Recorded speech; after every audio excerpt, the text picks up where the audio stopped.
All right, hey guys, this is lecture 4 for the courts, 2014. All right, it's our last one. All right, so let's get into this concept, all right, of judicial, like with pages 10 and 11. And the big concepts are activism, judicial activism, and judicial restraint. All right, and I think I'm going to flip it and do restraint first and then activism. All right, so, and this is all, both of them are about how the courts interpret the Constitution and their kind of role in the separation of powers, their role in checks and balances, all right? And so, first, if you look at restraint, it's this idea that the court should only get involved when there's a clear-cut constitutional issue. Like when the Constitution definitely calls for the courts to get involved, all right?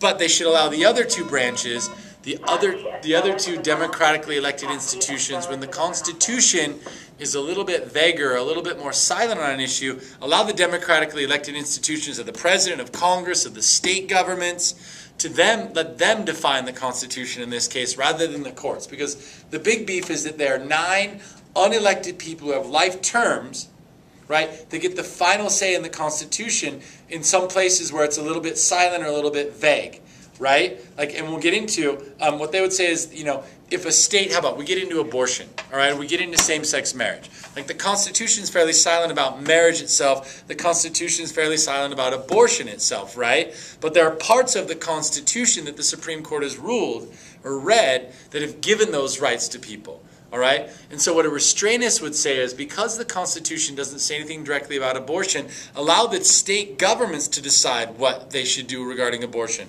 Allow the state governments to decide what they should do regarding same-sex marriage, right? And those issues. Now, so the idea is that the courts should not get involved unless there's clearly an issue for them to get involved. Sometimes they talk about this idea that they should interpret law rather than make law. Now that's pretty difficult to do because if you think about it, if the court's being asked to interpret a law and give it meaning, in some sense they are actually making the law because they're given the meaning to the law, which means what people can do or what people can't do according to that law. What's just, what's not just according to that law. All right? Now another part about, so the key with restraint is if the Constitution is fairly silent, and I'll give you some examples again in a minute, the court should stay out and let the democratically elected institutions define those vague parts of the Constitution, all right? That's the key there. The other part is sometimes judicial restraint will be linked to this idea of originalism or textualism or original intent of what the framers wanted the document to mean. So what was the framers' definition of speech? What was the framers' definition of religious freedom? And so on and so on and so on. Now, here's the thing, is that's where we get into these conflicts, is some people will tell you that you can't find an actual definitive meaning of every part of the Constitution because that was written by some guys in 1787, right? That had a different reality, a different context, right? And then other people tell you, no, there's some firm principles within it that, regardless of it being 1789 or 2014, there's original meaning. You shouldn't keep giving it broader and broader meanings, right? I think when we watched Sonia Sotomayor's confirmation hearing the other day, Zero will watch that tomorrow morning, all right?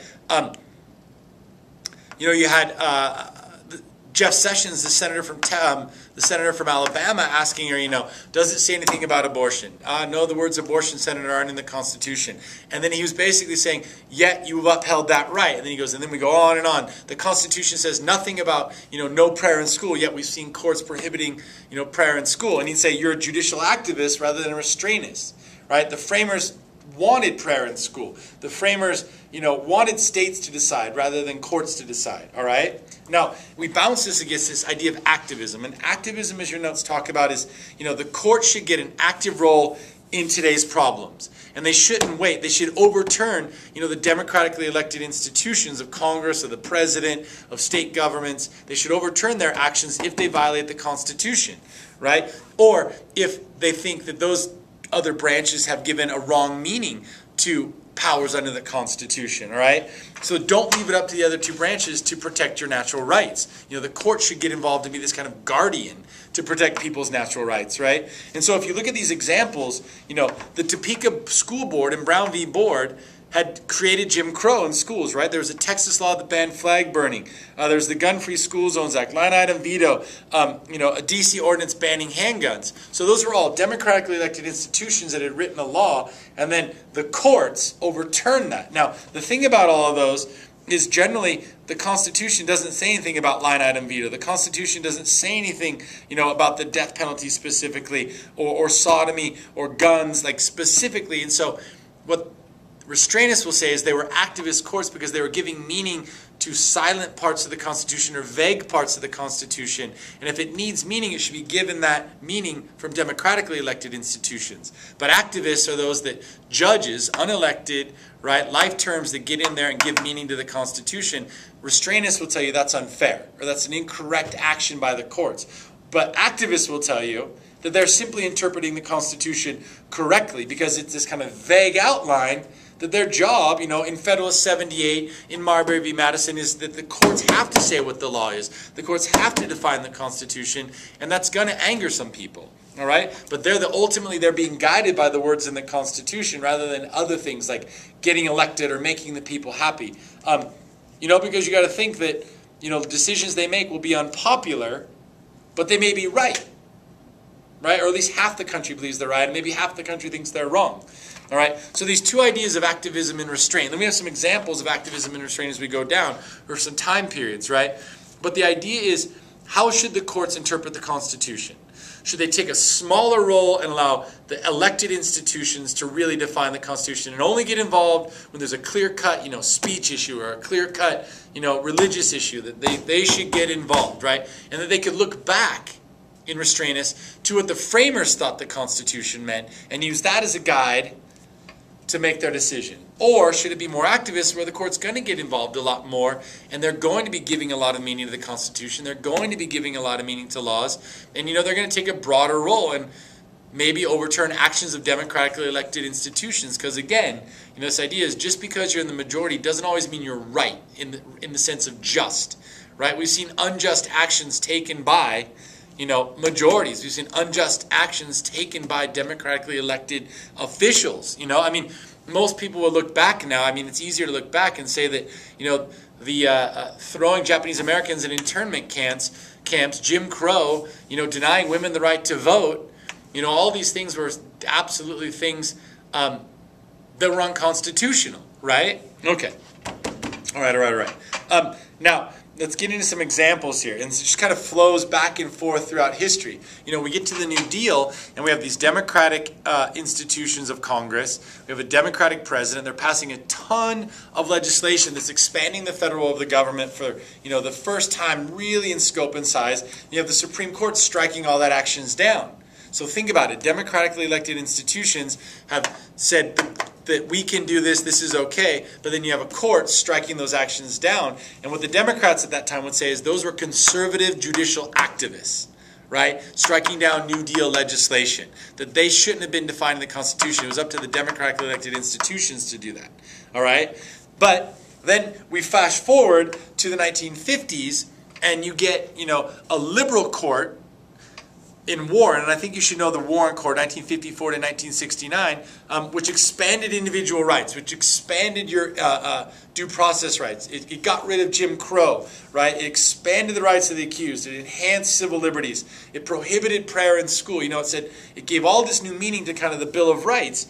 And at that moment, you had conservatives saying the Warren Court is incredibly activist. They're extending their reach too far. That the courts are getting involved too often, and they should allow, the democratically elected institutions to define those vague parts of the Constitution that the courts at this point in 1954 to 69 are inserting themselves. Another good example of this kind of a complaint by conservatives of saying that's a liberal activist court is, the Burger Court. We have, the biggest case that, it angers conservatives is this idea of Roe v. Wade. So look at this. So technically, the Constitution says nothing about abortion. It doesn't say, states can determine if women have the right to abortion, the federal government can. The word abortion doesn't exist within the Constitution. So a judicial restrainist would tell you, therefore, if it's not in the Constitution, it's up to the states to decide, democratically elected institutions to decide. So if Texas wants to ban abortion, but California wants to allow it, that's okay. All right?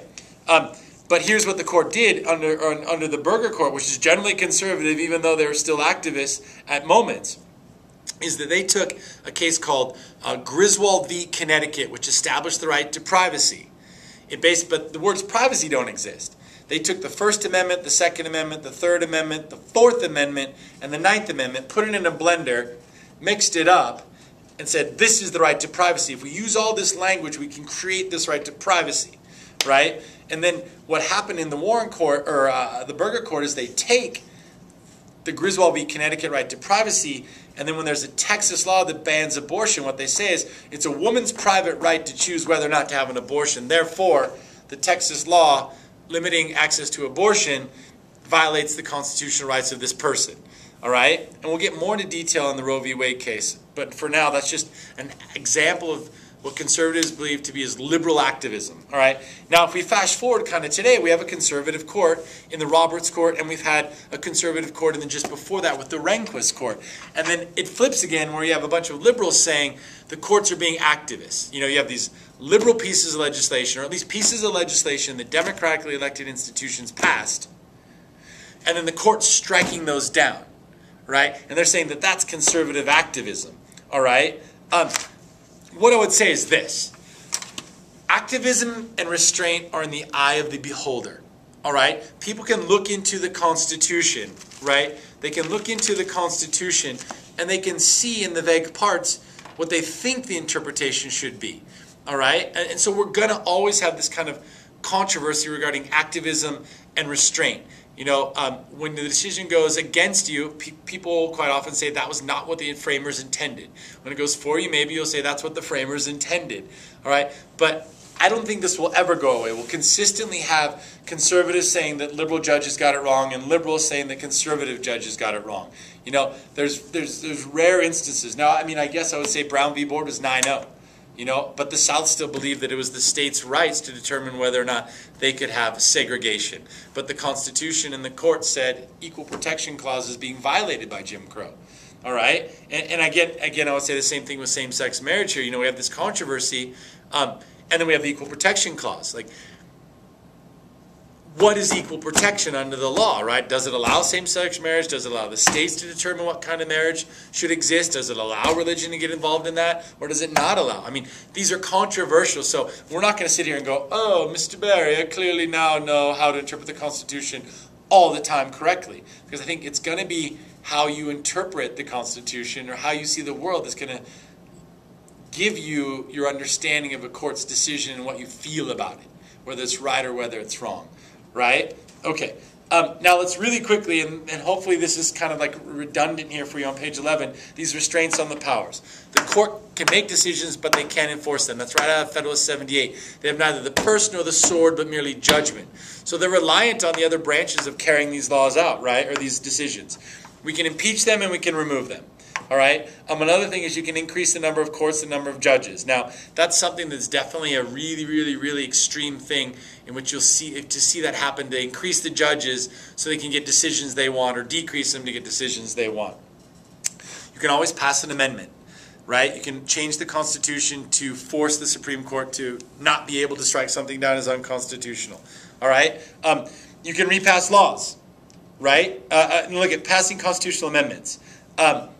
The 14th Amendment overturned Dred Scott. The 16th Amendment got rid of the Constitution's ban on income tax, right? You can repass a law in hopes that they'll change their mind. Now, why would they change their mind? Two things. You tweak the law a little bit, and the court maybe will like this better. Or the makeup of the court changes. You know, you think about it. We have the decision in Plessy v. Ferguson says equal protection is separate but equal. You have Brown v. Board, 1954, equal protection is not separate but equal. It inherently violates the equal protection clause. Therefore, no more Jim Crow. The makeup of the court changed. Society's changed. Sometimes it takes years for that precedent to be overturned, all right? Now, the other thing is stare decisis, right? The Constitution, language itself may limit them, all right? Existing laws, you know, again, but they can always strike those things as unconstitutional, right? Now, the final thing is public opinion. The Supreme Court doesn't get elected. They were, you know, Hamilton in Federal 78 argues they shouldn't be elected because they shouldn't be worried about pleasing people to get elected. They should be looking at the Constitution and interpreting it correctly and being guided by the principles and values and morals and the language within the Constitution rather than, you know, the masses. All right? That's why they were given life term, right? But here's the thing.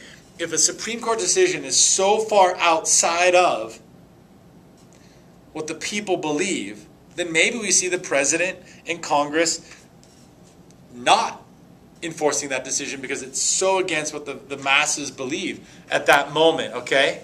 So, again, activism and restraint, somebody's always gonna be mad, all right? All right, I will see you on whatever day we see each other next, all right?